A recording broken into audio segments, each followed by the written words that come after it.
নমস্কার, আপনারা দেখছেন খাস বার্তা। আমি আপনাদের সাথে শান্তি। আজকে বিশেষ খবর হলো নামে কেল্লাফতে মুঘল ক্রূরতাকে হার মানালো সন্দেশখালী। সন্দেশখালী 1, সন্দেশখালী 2 নম্বর ব্লকে 65% জমি বেনামে দখল করে চাষযোগ্য জমিকে জল করে পরিণত করে রেকর্ড করলো শাহজাহানের অনুগামীরা। জমি দখল থেকে শুরু করে দোকানে ধার বাকি পর্যন্ত মেটাতো না শাহজাহানের অনুগামীরা। গ্রামের মুরগির মাংস দোকানে পর্যন্ত 30-40 হাজার টাকা বাকি।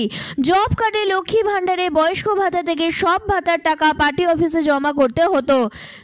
লিজে জোর করে জমি নিয়ে টাকা দেওয়া হয় না, সরকারি জমি দখল করে বেচে দেওয়া হতো।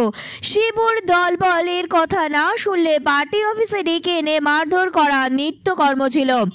খেলার মাঠ থেকে শুরু করে স্কুলের জমি, থানা জমি দখল করে হয় জলকর না হয় খামার বানিয়ে ব্যবহার করছিল শাহজাহানের অনুগামীরা। জনরসে শিবু হাজরার খামার বাড়িগুলি ভাঙচুর করা হয় এবং দখলাকৃত জমি কিছুটা সম্ভব জনগণ উদ্ধার করেছে।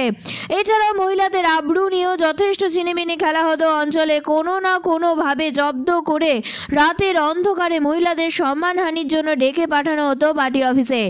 গতকাল শিব সর্দার গ্রেপ্তার হওয়াতে এলাকাবাসী মিষ্টি বিতরণ করে এবং এলাকাবাসীর বক্তব্য, শাহজাহান গ্রেপ্তার হলে সমস্ত ব্লক জুড়ে পাঠার মাংস ভাত খাওয়ানো হবে আর টোটো ইউনিয়ন সারাদিন ফ্রিতে যাত্রী পরিষেবা দেবে।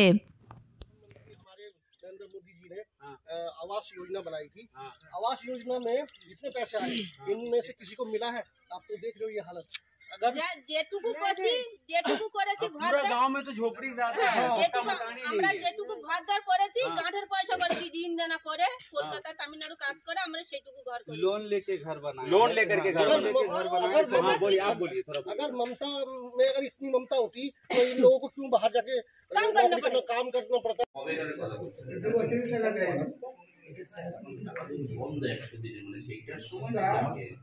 টাকা দেওয়া বন্ধ করেছে এই জন্য যারা কাজ করেছে তারা যদি টাকা না পায় তাহলে যে টাকা দিতে সে টাকা দিচ্ছে না, এই জন্য সে কাজ বন্ধ হয়ে গেছে। মানে যে টাকা আপনি পেয়েছেন সেই টাকা গিয়ে পার্টি অফিসে দিয়ে আসতে হয়েছে? হ্যাঁ। কত টাকা দিয়েছেন?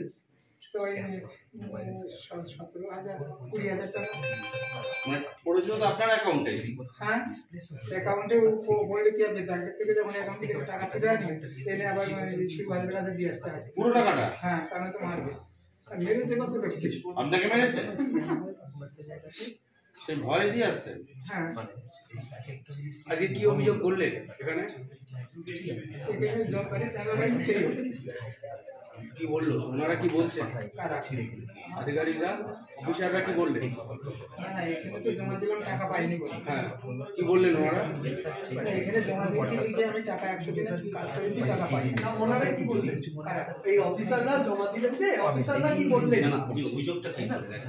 টাকা পাননি, টাকা তো আপনার অ্যাকাউন্টে পড়েছে যদি হিসাব দেখেন। হ্যাঁ, সেই টাকাটা ওদেরকে দিয়ে আসতে হয়েছে। মানে আপনারা এই যে অভিযোগটা করেছে তাহলে এটা কি অভিযোগ দিলেন? আমাদের জন্য একটু মানে কি অভিযোগটা কি আছে? করেন না। আবেদনকারী সাগরিকা দাস, আমি উদয় দাস, গ্রাম পঞ্চায়েত থানা সন্দেশখালী। আমি এনার্জি প্রকল্পে দীর্ঘদিন যেমন কাজ করেও আজও আমি আমার কাজের টাকা আমি পাই না। অতএব মহাশয় আমি জানাচ্ছি আমার বকেয়া টাকা পেতে পারি, তার বিল ব্যবস্থা গ্রহণ করে আমি